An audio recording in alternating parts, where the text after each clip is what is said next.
Bueno, nada más lo hacía para poder probar el selfie stick. Igual se puede comentar. Yo no sé, les digo que las sesiones de preguntas y respuestas escritas ya me son un poco complicadas de usarlas. ¿Dónde tenía?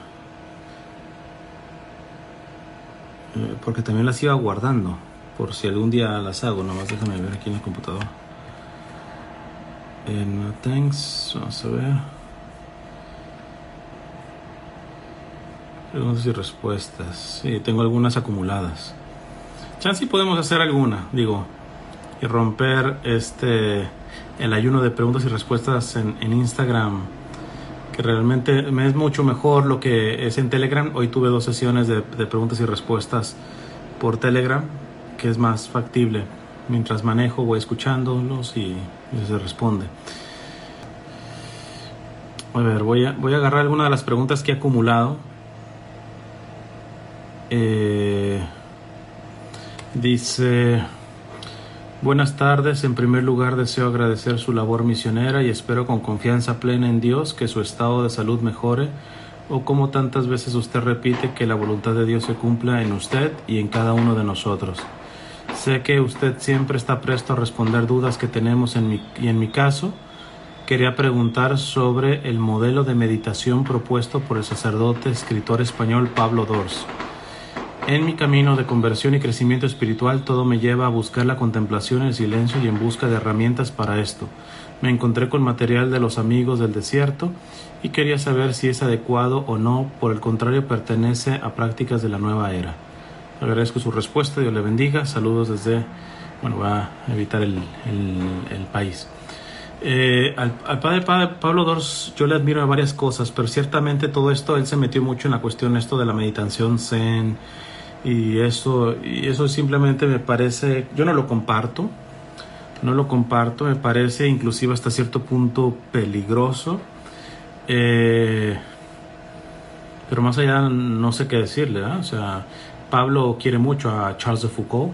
De hecho tiene un libro que no lo he leído, pero que inclusive Monseñor Munilla lo recomendó. Bueno, lo recomienda un montón, un libro tipo novela que escribió sobre Charles de Foucault. También las participaciones que hacía el padre Pablo Dors en Lágrimas sobre la lluvia, a mí me encantaban, daba unas aportaciones excelentes. Sé que, no sé si ahora, él se dedica, es capellán de hospitales, entonces trata mucho con el sufrimiento de los enfermos, pero ciertamente yo no comparto esto de que sí se va o se ha metido mucho, sobre todo la cuestión zen. ¿Saben a quién le pasó algo similar? Y esto lo sé de oídas de alguien que pues estimaba mucho a... ¿cómo se llama este otro monje? Que es muy famoso, estadounidense. Sus libros son muy buenos. Merton. Conoció a un sacerdote que lo estimaba mucho, pero dice que después se empezó a desviar y se metió mucho en esta cuestión de la meditación zen.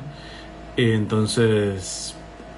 pues eso no lo comparto, pero sí quiero aclarar que hay cosas muy valiosas en el padre Pablo Dors, ¿no? A ver, dice: buenos días, Cristian, te sigo desde hace tiempo, gracias por tu labor como misionero, me es de mucha ayuda en este camino de fe. Vi tu video en YouTube para los jóvenes y entre tantas preguntas, para los jóvenes tengo muchos videos, no sé a cuál se refiere. Entre tantas preguntas que me quedaron, hubo una en especial que quisiera, si es posible, que la contestaras. Con respecto al juicio personal y juicio final, ¿es correcto mi pensar en que esforzarnos, fe y obras, por ganar el purgatorio con nuestra vida terrenal y después el tiempo del purgatorio estaremos en la vida eterna, o en el juicio final será la resolución de Dios el estar eternamente con Él? No lo entendí muy bien, ¿verdad? Pero de nuevo, gracias, que Dios te siga bendiciendo grandemente para continuar con tu misión. Un fuerte abrazo y bueno, ya saluda y no voy a decir el país ni la ciudad. Con respecto al juicio personal y juicio al final, ¿es correcto mi pensar en que esforzarnos, fe y obras, por ganar el purgatorio con nuestra vida terrenal? Miren, yo de entrada, nadie se gana la salvación. Siempre es un don, es una gracia. pero no al estilo protestante, ¿verdad? Y mucho menos al estilo calvinista. Evidentemente por eso decimos fe y obras. A mí me gusta más ver como una respuesta al amor gratuito de Dios y una confianza que Él en el último día haga el juicio pertinente sobre nosotros. Hay una poesía de Monseñor Casaldáliga, que saben que no compartía todo con él, en el sentido de ciertas posiciones un poco de extrema izquierda o progresistas, pero déjenme buscarlas porque hay una poesía, yo ya la he compartido, a ver si la encuentro, permítanme. Y hay una frase final que me gusta mucho. A ver, Pedro Casaldáliga, Cristian Huerta, me tiene que salir por ahí.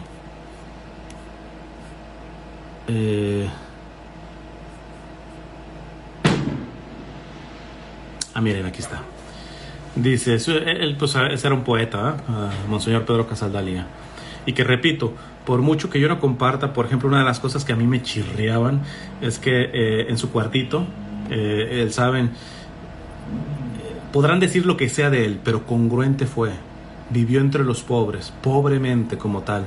Ni siquiera ponía llave a su casa, aun cuando él estaba amenazado de muerte por defender a los pobres de los hacenderos, o bueno, en portugués dicen facenderos, que les quitaban las tierras a los campesinos en Brasil. Él es español, pero fue obispo en Brasil. Entonces, aun cuando estaba amenazado de muerte, no cerraba la puerta con llave, porque él decía, posiblemente pueda haber una persona que no tenga dónde dormir y a lo menos tengo una cama ahí extra para si quiere ir a dormir.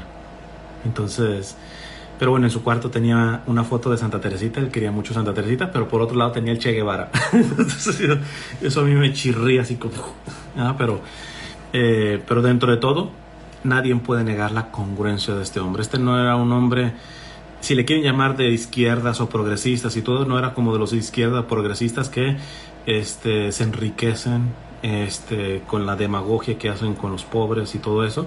No, este vivió pobre con los pobres, defendió a los pobres, etc. Pero bueno, la poesía dice así, con esto lo del purgatorio y de que yo quiero ver siempre más el juicio final como una respuesta. O sea, aquí yo no me estoy ganando porque siempre quedaré en deuda, ¿va? Pero al mismo tiempo no niego de que esto no es como un don de que haga lo que haga yo me voy a salvar, no, sé que me puedo condenar, ¿no? Ahí es la gran diferencia a la visión calvinista protestante, ¿no? Pero dice Monseñor Casaldáliga, por causa de tu causa me destrozo como un navío, viejo de aventura, pero arbolando ya el joven gozo de quien corona fiel la singladura. Fiel, fiel, es un decir, el tiempo dura y el puerto todavía es un esbozo entre las brumas de esta edad oscura que anega el mar en sangre y en sollozo. Siempre esperé tu paz, no te he negado, aunque negué el amor de muchos modos, y zozobré teniéndote a mi lado. No pagaré mis deudas, no me cobres, si no he sabido hallarte siempre en todos, nunca dejé de amarte en los más pobres. Ese remate está bellísimo. Si no he sabido hallarte siempre en todos, nunca dejé de amarte en los más pobres. Y la frase primera, no pagaré mis deudas, no me cobres. No estaba hablando de una cuestión cínica, decir, pequé y se me hizo lo que... Y no me cobres, no. El Señor nos cobrará. Nuestras obras nos cobrarán a nosotros mismos, ¿no? Pero se entiende que ya son los defectos de camino, ¿eh? Entonces, porque él mismo dice, si no he sabido hallarte siempre en todos, reconoce que no halló siempre a Cristo en todos, a lo menos nunca dejé de amarte en los más pobres, ¿no? No sé, además es poesía, ¿eh? Hay que interpretar más allá. Bueno, vamos a la siguiente y ahorita voy a 3 de aquí y me voy a las que dejen en el signo de interrogación. Y repito, si alguien quiere hacerla en video, le aprieta donde está la camarita, nada más que me está dando permiso de usar la imagen para cuando lo suba a YouTube. A ver, aquí esta me dice, querido Cristian, esperando te encuentres bien, me presento. No voy a decir ni nombre, ni el país, y dice: voy al grano. O sea, sí me he escuchado en mi petición. Me gustaría saber tu opinión en relación a si la virginidad física sería, a tu juicio, un requisito para ser consagrada en el orden de vírgenes. Y luego me pasa un enlace que evidentemente no voy a abrir: ritual de consagración de vírgenes. En el orden de vírgenes se habla de virginidad consagrada. Entre las mismas vírgenes consagradas hay discrepancias. Algunas la entienden como la consagración de la virginidad física a Dios, y una mujer que no la tenga no podría ser consagrada. Y otras la entienden como la entrega total a Dios en cuerpo y alma desde el momento de la consagración. Muchas gracias. Este tema es bastante interesante, sobre la cuestión de la virginidad. A ver, déjenme ver si me puedo organizar para no cantinflear demasiado. Primero, la virginidad en el sentido bíblico cristiano sí es mucho más que, me disculparán lo frontal que voy a hacer, que no tener roto el himen. Es mucho más amplio, muchísimo más amplio. La virginidad no se reduce a una cuestión física en el sentido teológico, bíblico, cristiano, ¿no? Es algo mucho más amplio. Sobre todo porque podríamos ponernos una lógica así muy simplona, si quieren. Puede haber alguien, una monja, o una consagrada en el orden virginum, en el orden de las vírgenes, y no sé, se va de misión y tiene que ir a caballo. A muchas se les revienta el himen cabalgando. Entonces, ¿y qué onda? Entonces ella ya se tiene que salir de la vida consagrada. Entonces, por una parte, sí tengo que dejar claro que la virginidad en el sentido teológico cristiano va más allá de la cuestión física. Pero, evidentemente lo presupone. O sea, vamos a decir que lo óptimo para una consagrada es que sea verdaderamente virgen, también físicamente. Pero al no ser la virginidad reducida a la cuestión física, personalmente yo no veo problema en que alguien que ya no sea virgen sea consagrada. Ahora, ciertamente tengo que decir una cosa, esta yo creo también ya le he contado algunas veces, de un sacerdote que era encargado de lo que, al menos en el seminario de Guadalajara, se llama, creo, bueno, espero que todavía exista, nivelación. Yo entré a la preparatoria, o lo que le llaman aquí la high school, al seminario, ¿no? Y hice mi high school dentro del seminario. Pero a los que entran ya habiendo terminado la preparatoria o inclusive con carrera, hacen un año de nivelación. Y después, cuando se pasa al seminario mayor, al curso introductorio al misterio de Cristo y la Iglesia, que es un tipo de noviciado para los diocesanos, se une el tercero de prepa con el de nivelación y se hace un solo grupo, y eso ya pasan a filosofía, teología, etc. Bueno, entonces los de nivelación eran pues ya más grandes de edad a los que estábamos iniciando en preparatoria, pero el sacerdote encargado de nivelación era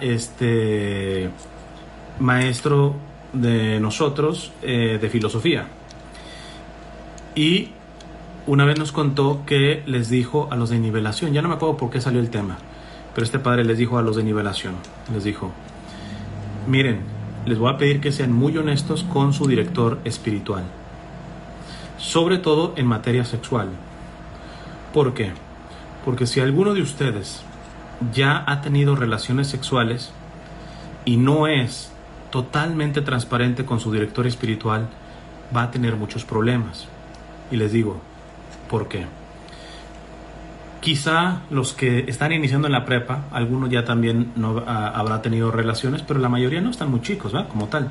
Entonces, a los dos, si se ordenan sacerdotes, les van a llegar tentaciones a nivel de sexual, pero las tentaciones que sufre alguien que ya ha tenido relaciones sexuales a alguien que no las ha tenido son totalmente distintas, porque el que ya ha tenido relaciones sexuales no solamente se le viene la tentación en el sentido intelectual, se le vienen olores, se le vienen chance ya sabores, o no sé,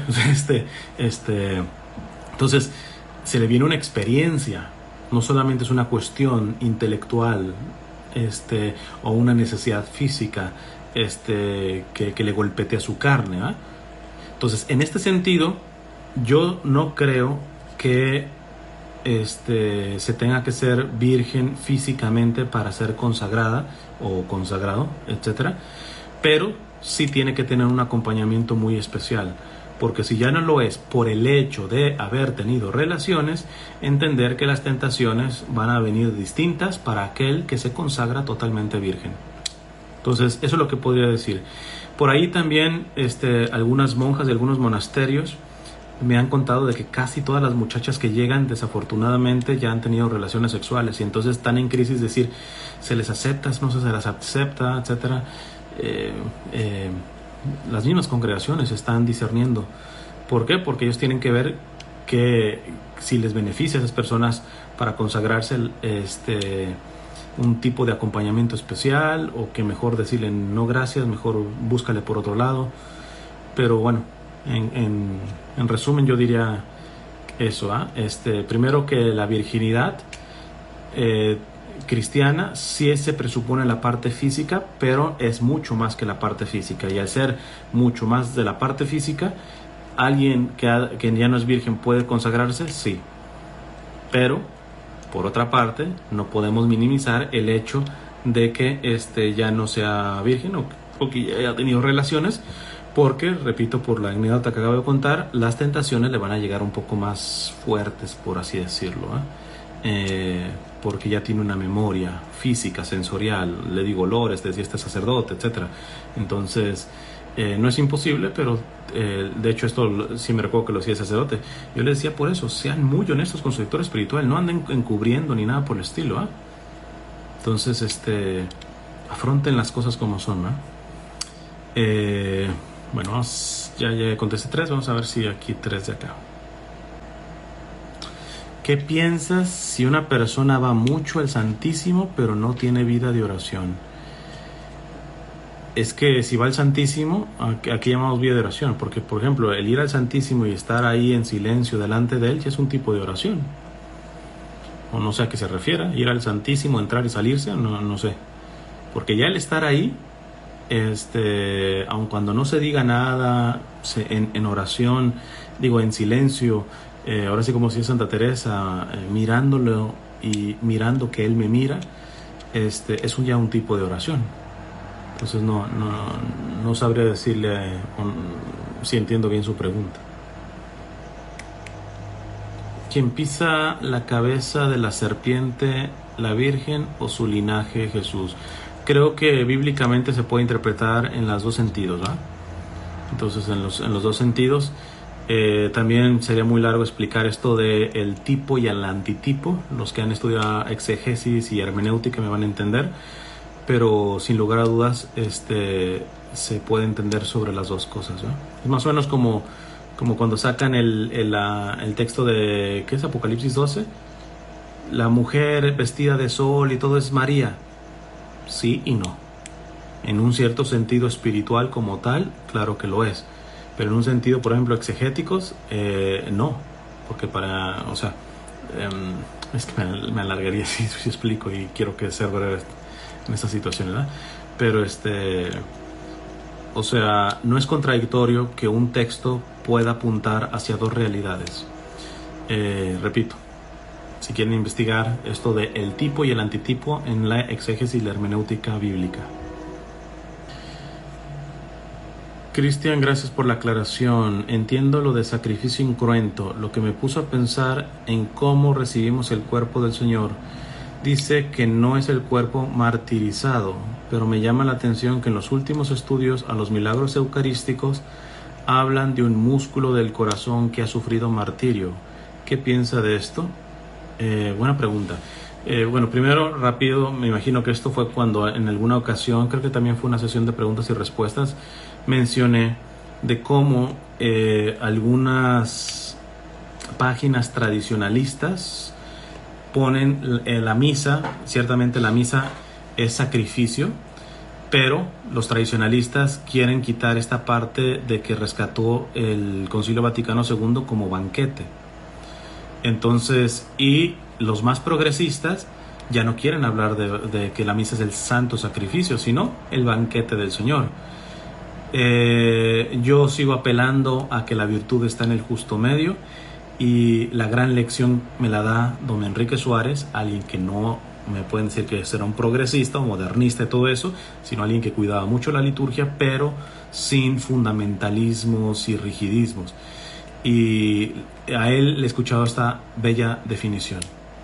Dice: la Eucaristía, la Santa Misa, es ante todo sacrificio. En eso están bien los tradicionalistas. Ante todo sacrificio, pero en forma de cena.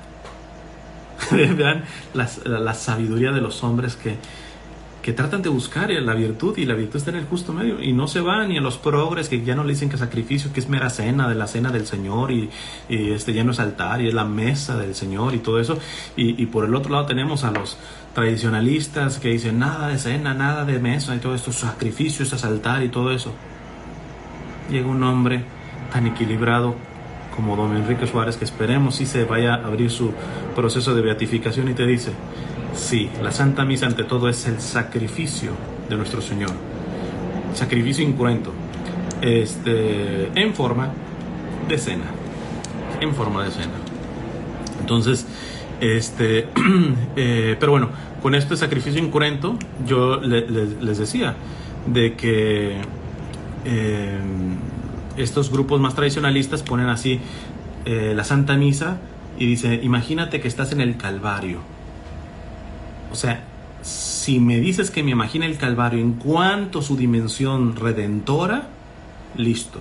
Pero si me quieres decir que en la Santa Misa Jesús está presente como está en el Calvario, sufriente y todo eso, eso es un error teológico.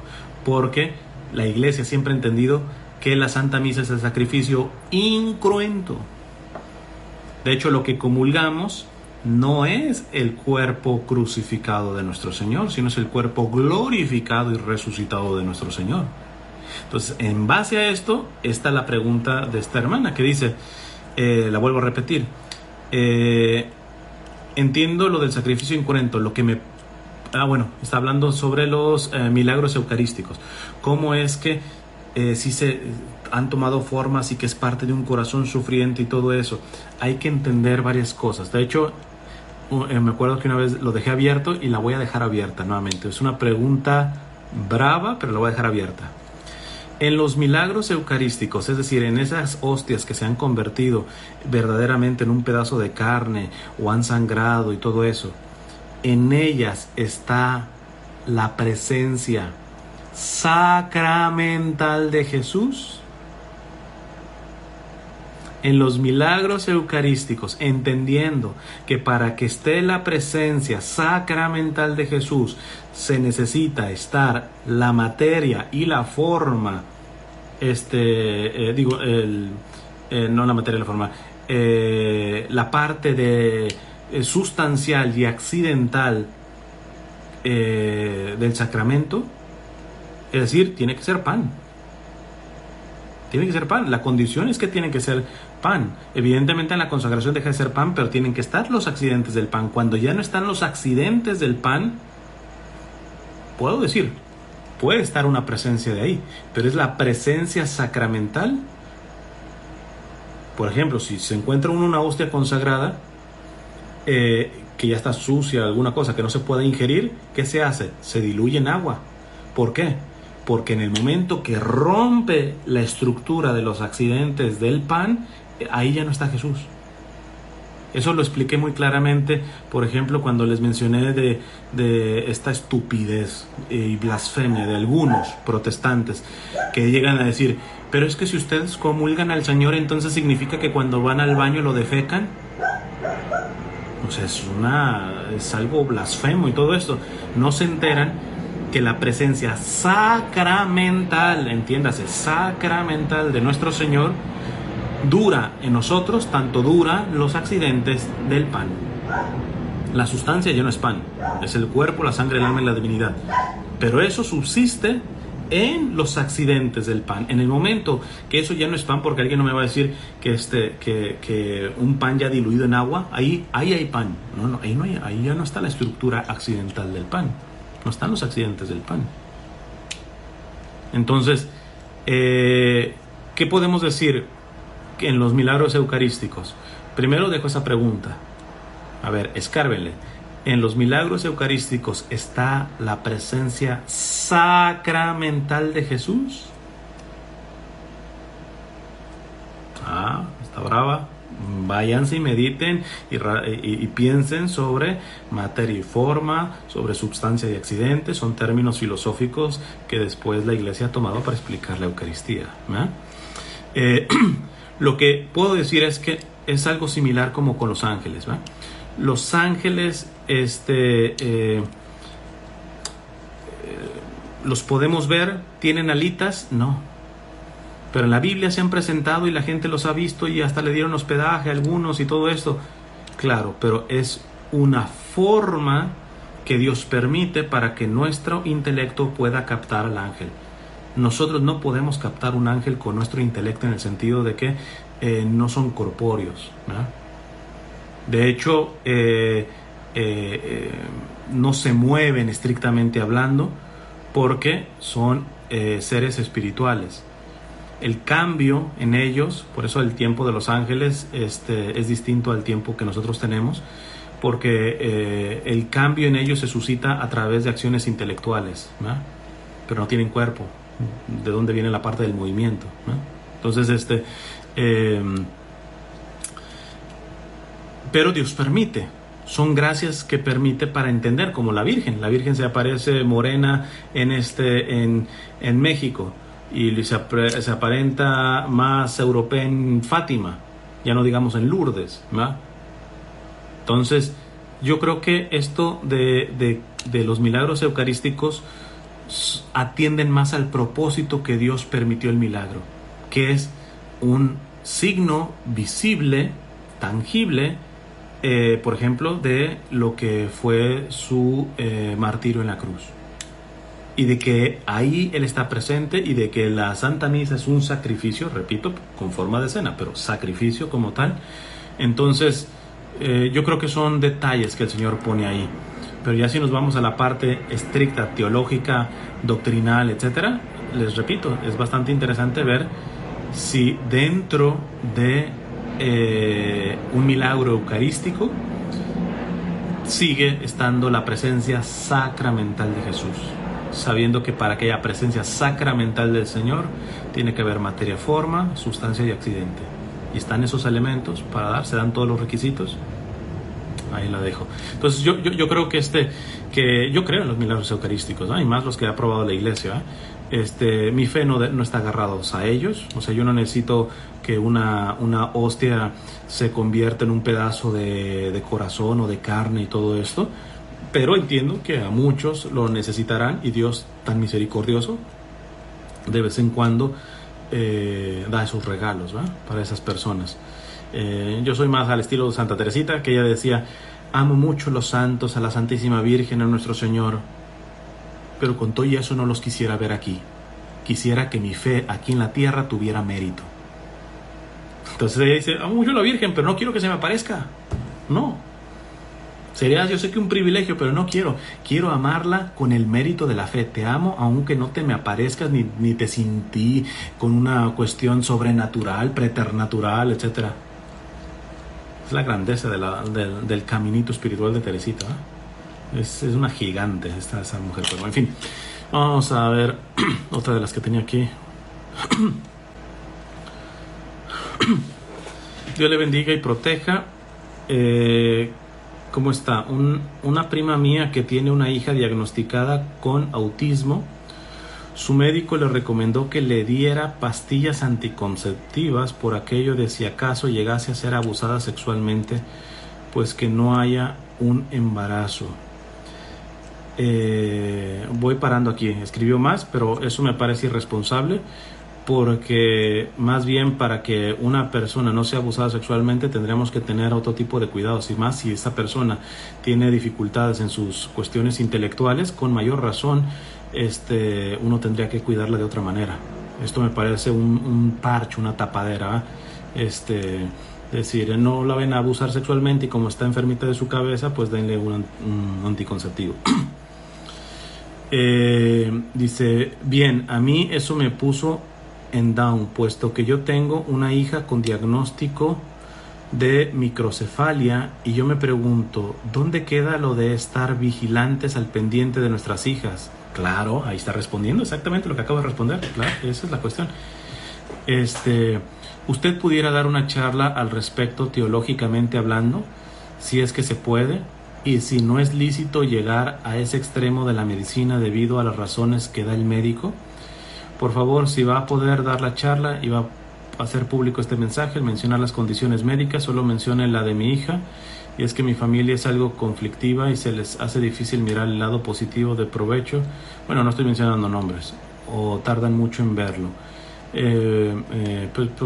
Yo cubro todos los nombres, ¿eh? Y nada más presento los casos.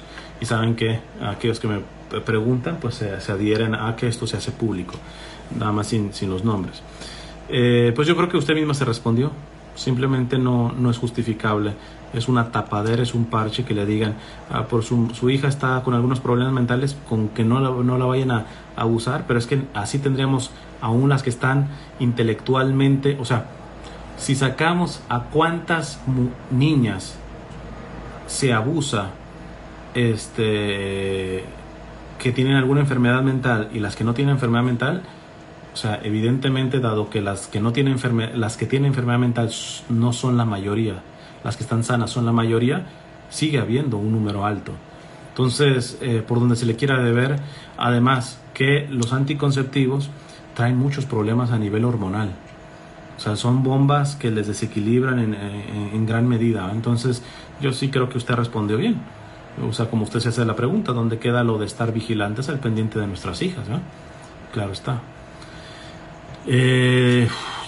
¿Cuántas contesté ya ahorita? ¿2? Creo que esta es la tercera, ok. La tercera, y ahorita voy para acá, para el chat acá. A ver, dice, hola, buenos días, escribo porque quisiera compartirte un poco mi testimonio y una duda.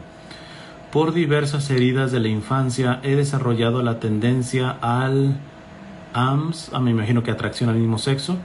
Dios me lo ha ido mostrando en estos últimos años y también mi conversión se llevó a cabo a partir de la virtud de la castidad. Y actualmente pertenezco a un instituto secular de laica consagrada. Llevo muy poco de haber ingresado. Voy a ahorrarme la edad. Sin embargo, no sé qué opines, o más bien si es necesario decirlo a la directora. Sinceramente, mis luchas son difíciles en cuanto a pensamientos y sentimientos. Sin embargo, los sacramentos es lo que siempre me sostiene y me encanta vivir la virtud de la castidad. Tus videos respecto a este tema me han ayudado un montón. Pido mucho por ti. Gracias por tu apostolado. Incluso no sé si decirle a mis papás. Quiero sanar heridas, pero tengo mucho miedo del que pensarán. A ver, primero, gracias por la confianza. Digo, esto es algo tan íntimo. Y la primera cosa que yo te podría decir, yo soy un apasionado de la transparencia con las personas adecuadas, ¿no? Antes era transparente, inclusive hasta con las no personas adecuadas, y creo que ahí hay que tener un poquito de prudencia, ¿eh? Pero yo prefiero que me llegue la imprudencia por ser demasiado transparente a por andar encubriendo cuestiones, sobre todo a gente que tienen algún tipo de autoridad o derecho para poder saber esas intimidades. Por ende, si me preguntas si le tienes que decir a la directora del instituto de vida consagrada en el que estás sobre tu atracción al mismo sexo, es sí. Y en el caso de tus padres, pues tendría que conocer un poco a tus papás, pero si crees que tienen un tanto de apoyo para contigo como persona, también. Yo creo y estoy firmemente que las personas que tienen atracción al mismo sexo tienen que salir del closet. Saben que a mí mi postura no es la de los más conservadores tradicionalistas, como quisieran que se refundieran en el closet, ¿verdad? No nos vayas a avergonzar en la familia, cosas de esas. Y tampoco estoy de acuerdo con el otro extremo del lobby LGBT que dicen, pues, sal del closet y agarra tus pompones y va a la marcha gay y del orgullo y tantas cosas y toda la gente. Entonces, no estoy de acuerdo en eso. Es salir con la serenidad que se necesita, reconocer que se tiene esa atracción, y precisamente si estás trabajando en la castidad te mueve a eso. En el momento, claro, ¿En qué momento hacerlo? Eso sí, yo creo que lo tienes que llevar a la parte de la oración y muy guiada por la castidad, porque recuerden, la castidad no es una simple abstinencia, es el ejercicio de la virtud, de la pureza con respecto a nuestra sexualidad, el orden que Dios quiere. ¿Con qué finalidad? El amor. El que está viviendo castamente cada vez ama más y mejor. Y cuando amas más y mejor se te quitan los miedos y afrontas tu fragilidad y buscas vivir en la castidad, pero no como algo que está torturando. Y puedes ser transparente con tu directora. Si tu directora eso le escandaliza, te saca, dolerá, pero nunca te arrepentirás de ser transparente y de moverte castamente, amando. Entonces, nuevamente, ya cito mucho, siempre que hablo de esto de la castidad, aquel soneto de Monseñor Casaldáliga, que lo instrumentalizó excelente el padre Fones, Paz Armada, la pueden encontrar la canción, y a ver, el estribillo que dice, no es que dejéis el corazón sin bodas. O sea, está hablando de la castidad consagrada, ¿va? Y sobre todo en el celibato sacerdotal.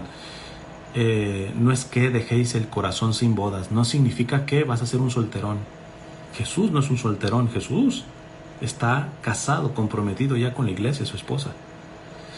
Y entiéndame eso de solterón, porque repito, yo valoro mucho, tengo una charla de aquellos que quisieran casarse o consagrarse y todo eso, pero simplemente no, por cuidar a los papás, no han podido dar ese paso.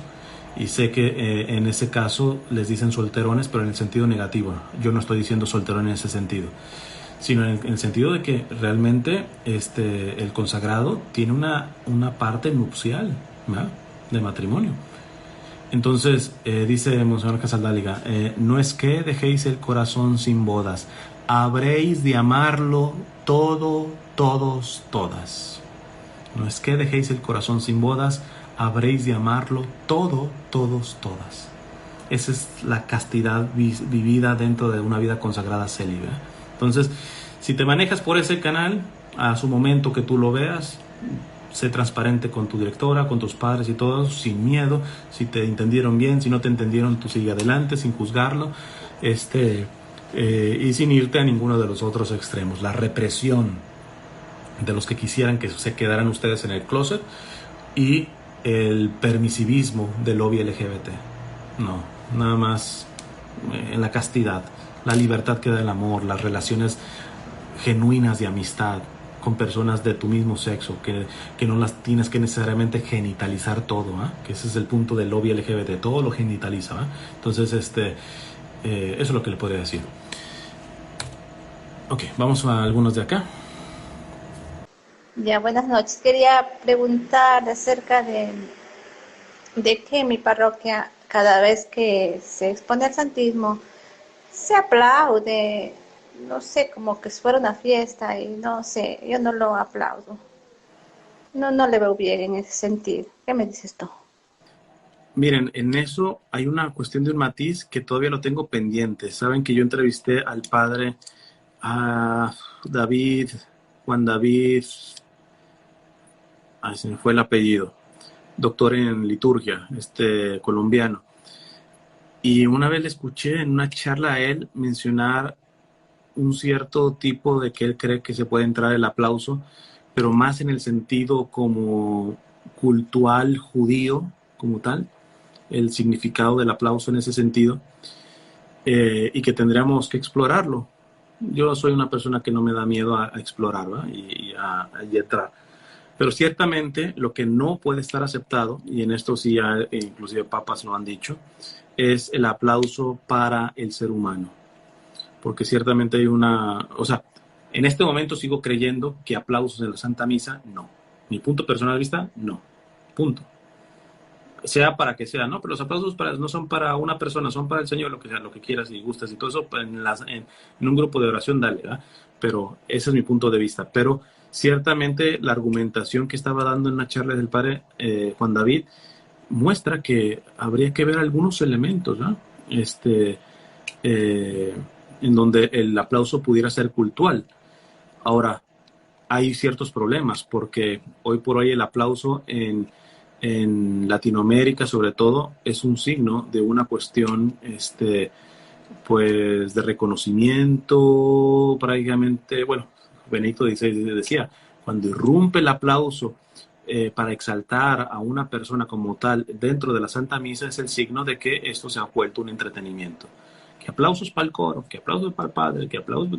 Eso sí no cabe, ¿eh? Pero si hubiera un tipo de aplauso cultural, como no lo sé, quiero quedarme yo con al menos con mi posición de que ningún tipo de aplauso en la Santa Misa, ¿no? Me quedo con eso. Ok, déjenme responder acá otra.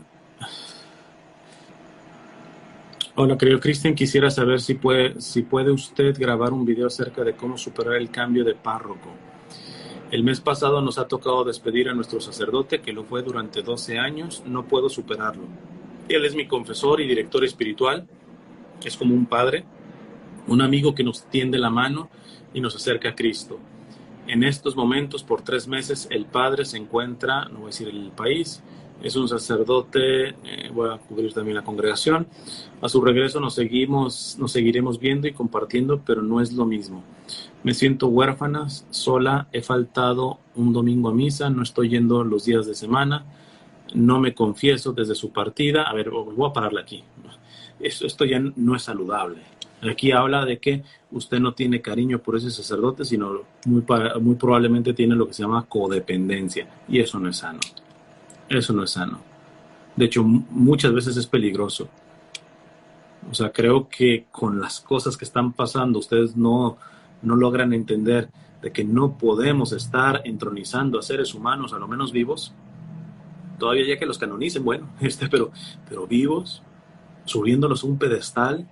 Inclusive eso a veces a las mismas personas que subimos un pedestal les hace daño y los pierde. Y de pronto patinen en alguna cosa y así como lo subió al pedestal, usted se va a rasgar las vestiduras. ¿Cómo nunca creí que este sacerdote hubiera hecho esto, lo que sea? Pero parte, evidentemente la mayoría del problema lo tendrá él, pero parte ustedes que suben al pedestal a personas de manera irresponsable. Entonces, ya con lo que me está diciendo, aquí hay un grave problema en usted. En usted. Y huele mucho a codependencia y más vale que se atienda de eso porque no le hace bien ni a ese sacerdote ni a usted, ¿no? Entonces me siento huérfana, sola, he faltado un domingo. Digo, hay un duelo natural. Se te va tu director espiritual, yo he pasado por eso, es tu director espiritual o alguna cosa, pero no es mi Dios.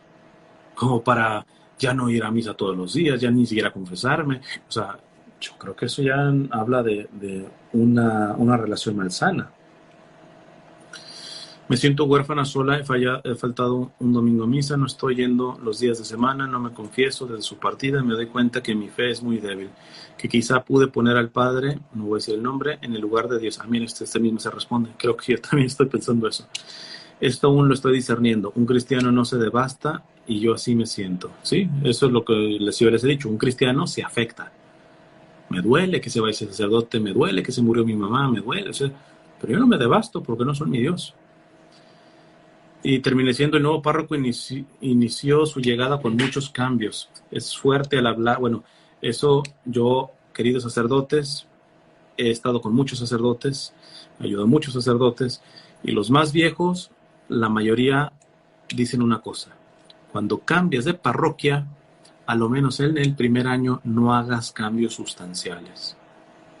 Escucha, acompaña, aprende cómo son las cosas, porque un sacerdote que llega haciendo cambios radicales, etcétera, termina hiriendo tanto a las comunidades, porque son comunidades que se van a ajustar a los cambios que quiere, pero así en seco, como dicen, sin vaselina, Dios mío. O sea, y yo he visto como a muchos, con buena intención, pero han dañado comunidades, cambiando un montón de cosas así, apenas arrancaron en la nueva parroquia.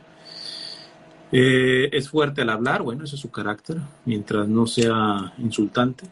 No ha tenido buenos gestos con algunos hermanos, son como dos personas opuestas. Mire, aquí yo creo que le voy a frenar, no voy a leer el resto. Mientras usted no resuelva la parte de codependencia del otro sacerdote, cualquier cosa que me diga del nuevo sacerdote puede estar sujeta a duda. ¿Por qué? Porque puede estar hablando nuevamente desde el corazoncito, de que quiera al otro.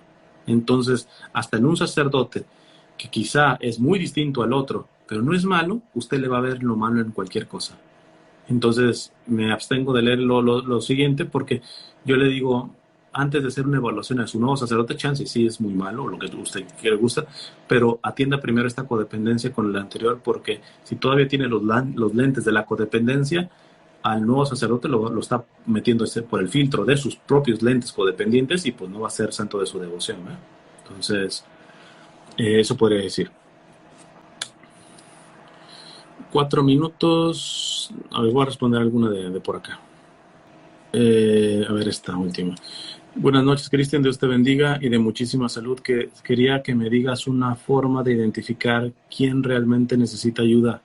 Tengo un sobrino que tiene 2 niños. Mi mamá le dio una herencia y la vendió por deudas que tenía. Ahora compró un carro y me sigue pidiendo dinero prestado. Le digo que no, pero me siento mal como debo actuar.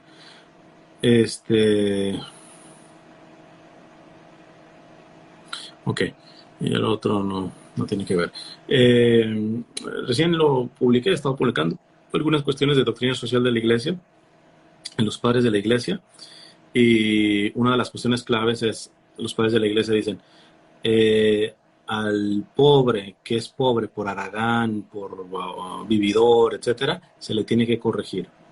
Se le tiene que corregir para que haga esto. Y si no, no se le tiene que solapar su haraganería, pero si no cambia, ni con una corrección, dice los padres de la iglesia, a lo menos no lo dejes morir de hambre.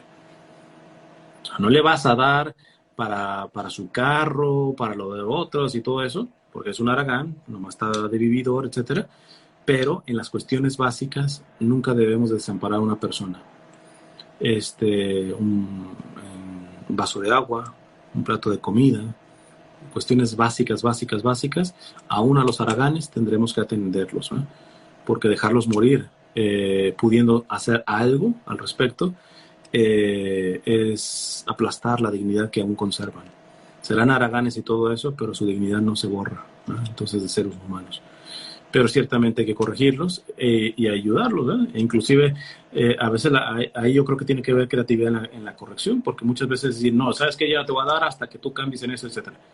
Quizá la corrección es una negociación. Mira, el trueque, decir, ¿sabes qué? Sí te doy todo eso, pero ayúdame con ese trabajito que estoy haciendo. O sea, no vas y lo regañas, ¿eh? Si no le dices, mira, jálale por acá, que no quiero trabajar y todo ese tipo de cosas, entonces más creatividad. Bueno, entonces te pido que lo menos la comida que te quiero dar, tú mismo la cocines. No sé, hay tantas formas, ¿no? El amor siempre es creativo. Listo, pues yo creo que lo voy a dejar aquí.